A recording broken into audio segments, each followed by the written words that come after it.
In our headlines on this Wednesday, January 14th, here in South Korea, President Lee Jae-myung and Japanese Prime Minister Sancheoneo Takaichi earlier today visit the Horyuji Temple, one of Nara Prefecture's most iconic landmarks. Meanwhile, South Korea's ICT-related exports hit a new high of almost $264.3 billion in 2025, up over 12% on year, driven by semiconductor demand in Asia.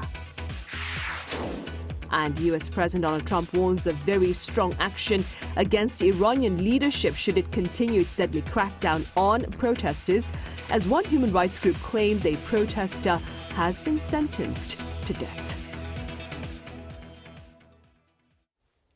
President Lee Jae-myung began his final day in Japan on this Wednesday with a visit to Horyuji Temple, one of Nara Prefecture's most iconic landmarks, with Japanese Prime Minister Sancheoneo Takaichi by his side. The two leaders toured the temple's western precinct, home to several of the world's oldest surviving wooden structures, and posed for photos in front of its 5-story pagoda.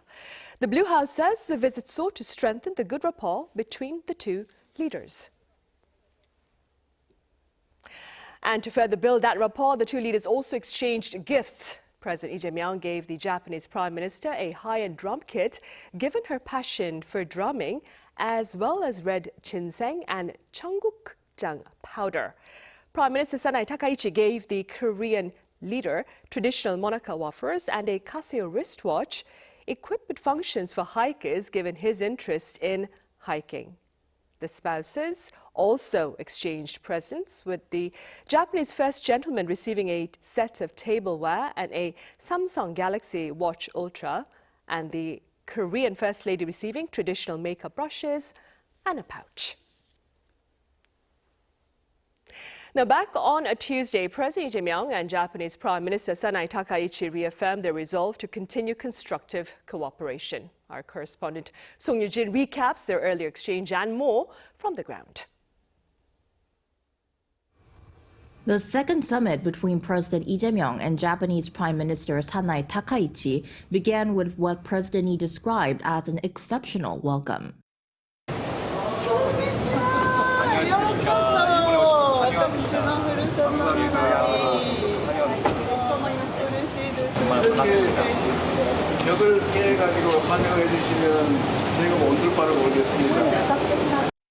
In a surprise gesture, Prime Minister Takaichi personally received President Lee at his accommodation in Nara. Lee is the first foreign leader to be invited to the prefecture since Takaichi took office last October. Tuesday's summit talks lasted nearly an hour and a half, starting with a restricted session including a small number of aides, followed by an expanded meeting and a joint press briefing. What stood out was what President Lee called a small but meaningful progress on sensitive historical issues, particularly the Chosei coal mine. More than 100 forcibly mobilized Korean laborers and Japanese were killed in a flooding disaster in 1942. Until now, civic groups have led efforts to investigate and recover the victims' remains, but the Japanese government's initial response have been criticized as slow and passive. 80여 년이 지난 작년 8월에서야 유해가 처음으로 발굴된 바가 있습니다. 양국은 동유해의 신원 확인을 위한 DNA 감정을 추진하기로 하고, 구체 사항에 대해서는 당국 간 실무적 협의를 진행하기로. This was the very first issue Prime Minister Takaichi raised during the restricted session. It marks a first step toward fulfilling the long-held wishes of bereaved families and could also serve as a breakthrough in addressing historical issues together, grounded in our shared universal values of human rights and humanitarianism. And at a time of heightened tensions between China and Japan following Prime Minister Takaichi's remarks on Taiwan, President Lee emphasized the need for South Korea, China, and Japan to find as much common ground as possible and to continue communication and cooperation. The two leaders also underscored the importance of working together to maintain regional stability.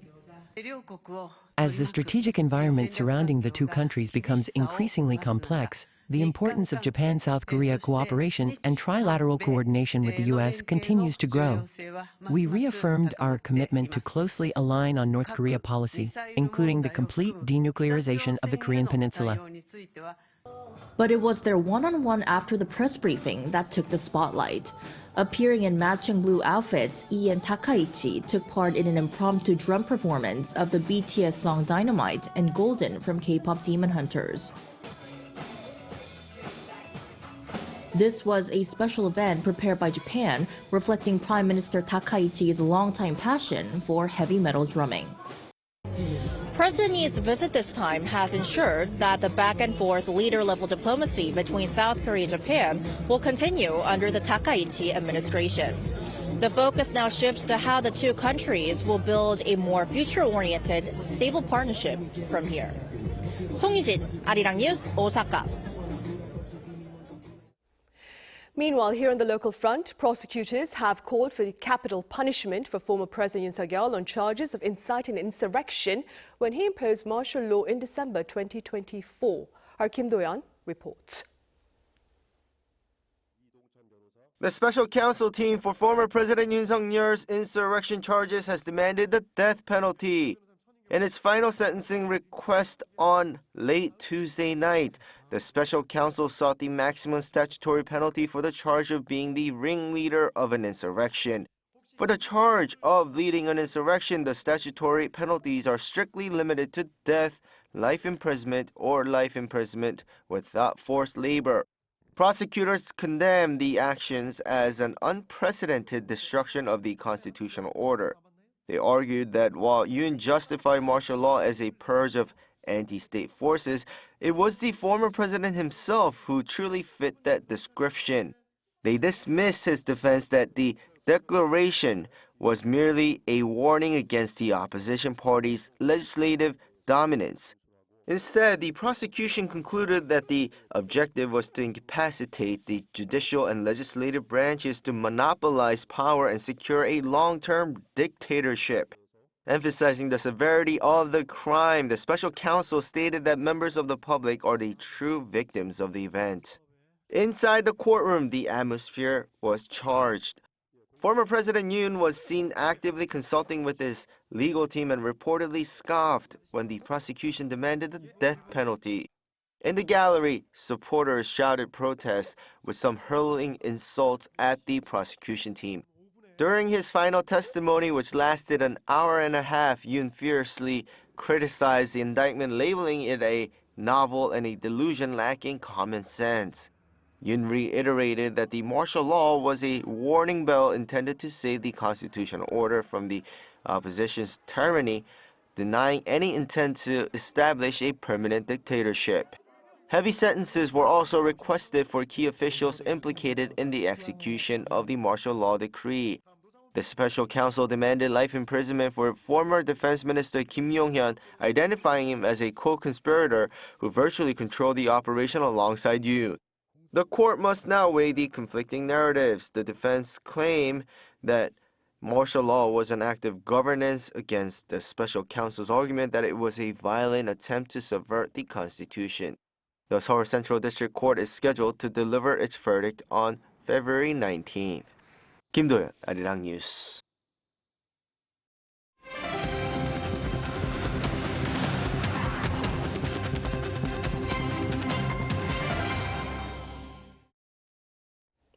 South Korea's benchmark KOSPI soared past the 4,700 mark on this Wednesday for the first time, extending a 9-day winning streak. The index closed trade at 4,723.1, bolstered by institutional investors amid confidence in South Korea's tech sectors.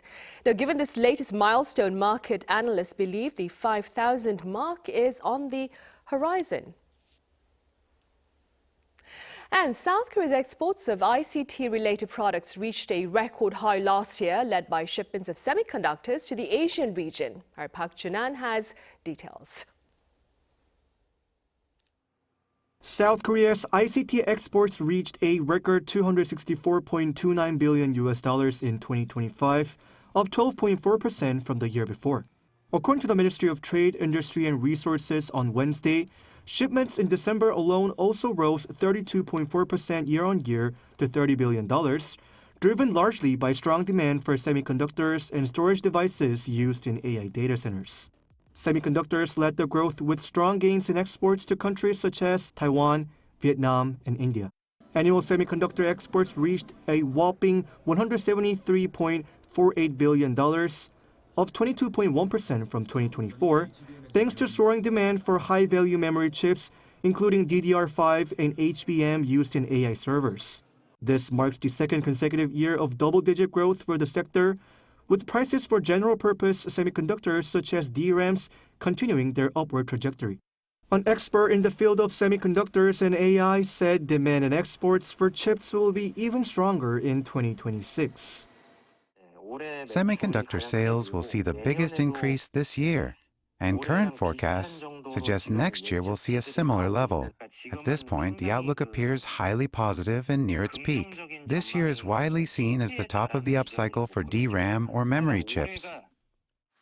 Despite the increased adoption of OLEDs in IT devices, display exports saw a decline of 9.5% due to falling unit prices and weak demand for LCD panels. December marked the 11th consecutive month of year-on-year record highs for the sector's exports, with heightened market expectations pointing to a possible continuation of this strong momentum in the months ahead. Park Jun-han, Arirang News. On the labor front, employment expanded last year, but at a slower pace and remained uneven depending on age and industry. Our Kim Jun-hong has the numbers.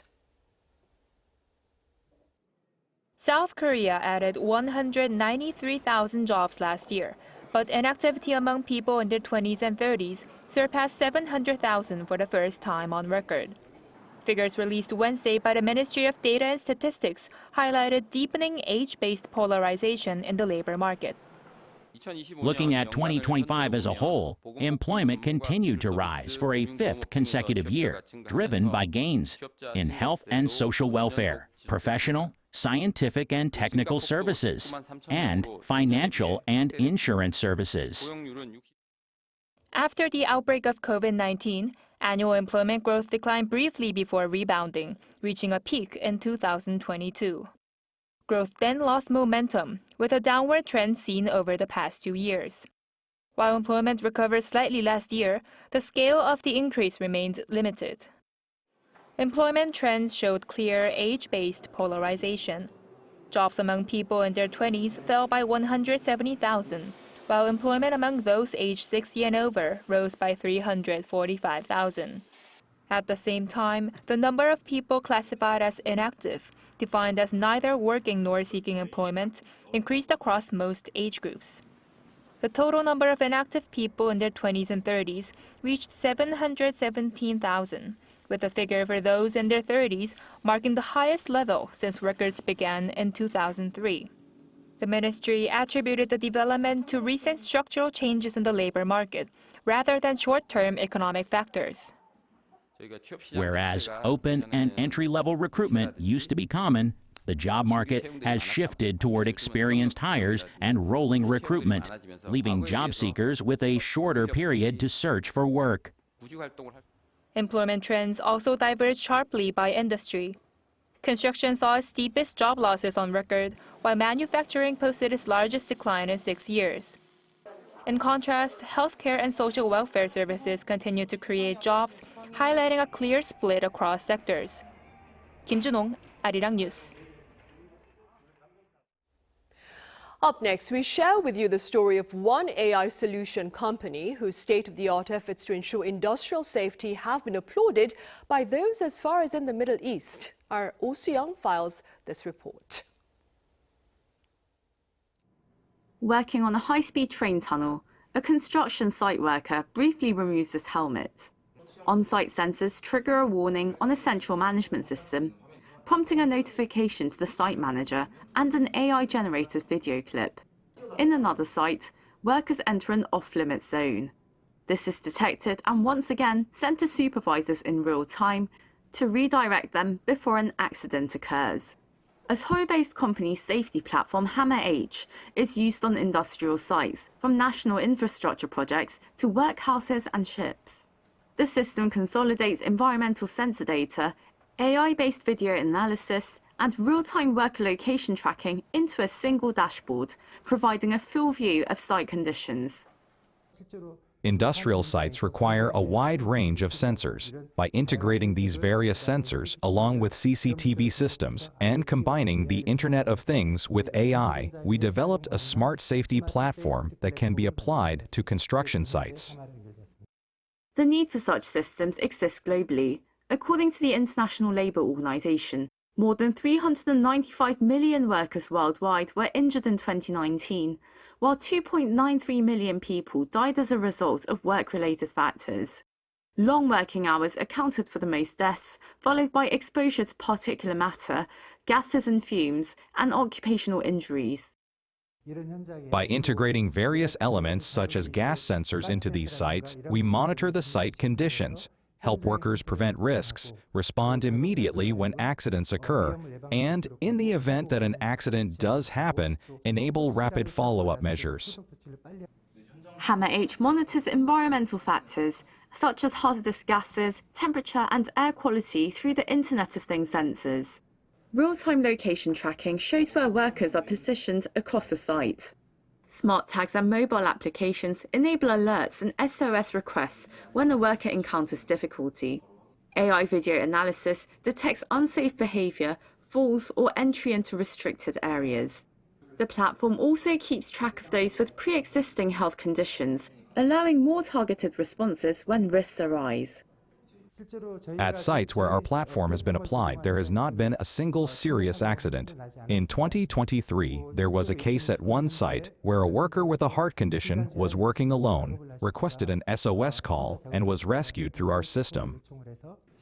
Shin says Raycom continuously trains with real-world data from national databases and also learns from accidents occurring around the country, allowing risks to be identified and managed as conditions evolve. We already possess millions of video samples and continuously build pipelines to keep training the system. Through this process, we improve the accuracy of video analysis and further enhance the stability of the overall platform. As industrial safety shifts towards predictive risk management, Raycom positions its all-in-one system as its key competitive advantage, particularly in global markets with long-term infrastructural projects. Our team's top priority is translate our platform and technology into strategies that fit different international industry environments, regulatory frameworks, and commercial structures around the world. Raycom recently presented its technology to Saudi Arabian government and industry officials and received a merit award. The response in Saudi Arabia was extremely positive.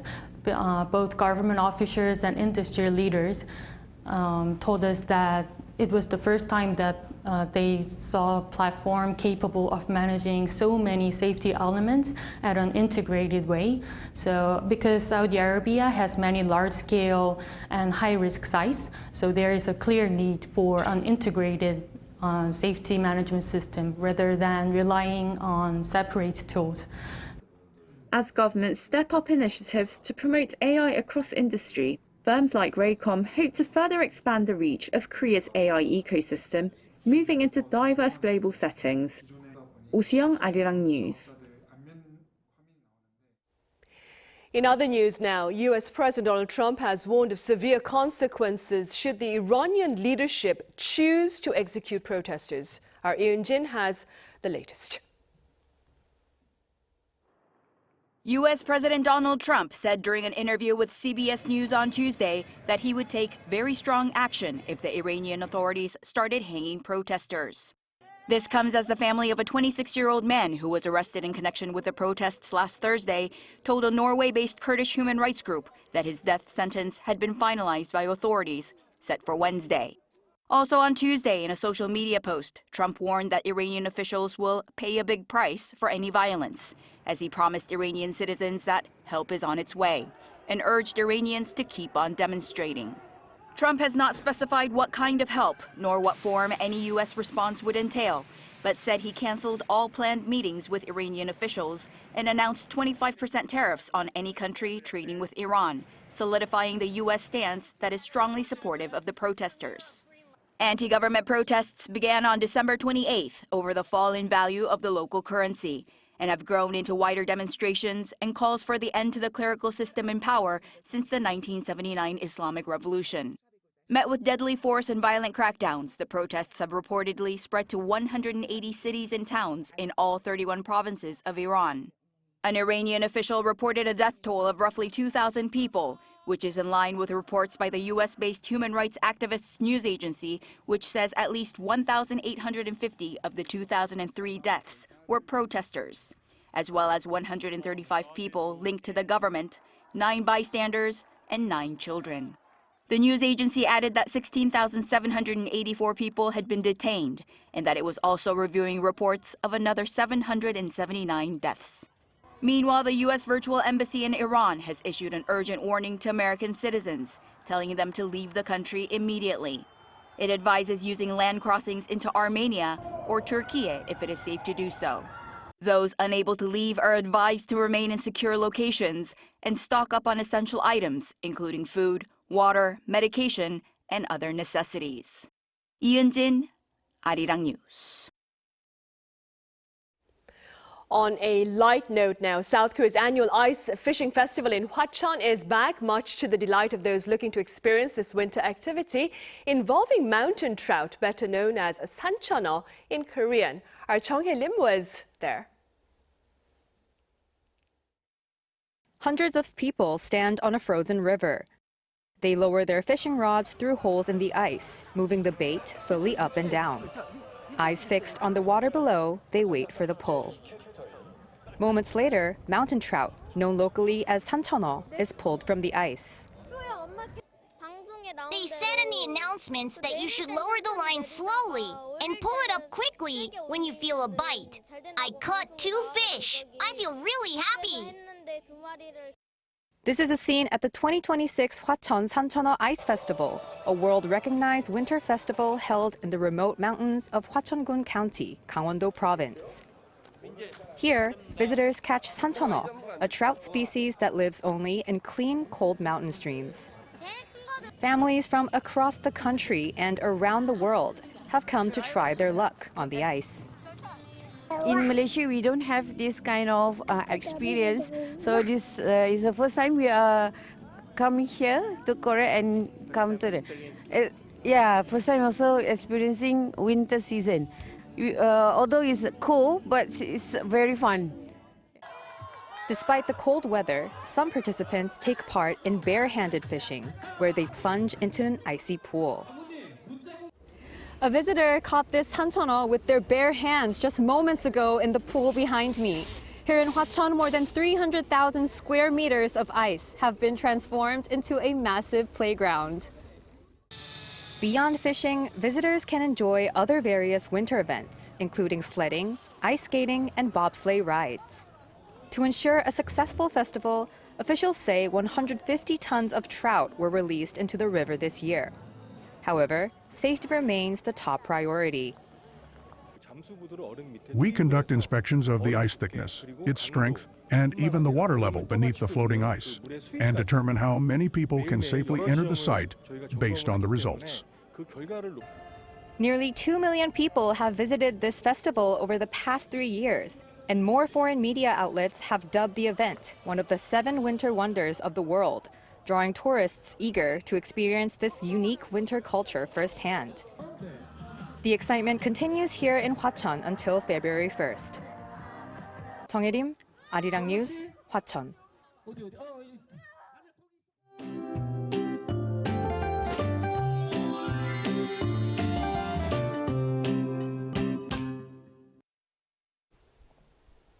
Temperatures recovered in the afternoon under brighter skies, and rain and snow are forecast for many regions tomorrow. From late tonight, starting in Gangwon-do Province, rain or snow will spread through tomorrow morning.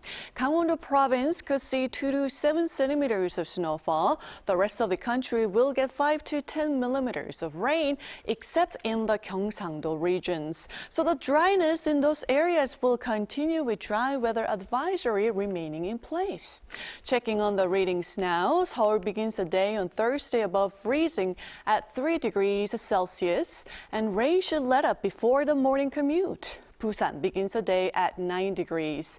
Then highs will get up to 8 degrees in Seoul and 16 degrees in Daegu, along with bad air quality for most regions tomorrow. Temperatures stay above norms through next Monday under mostly sunny skies. With that in mind, here's a look at the international weather conditions.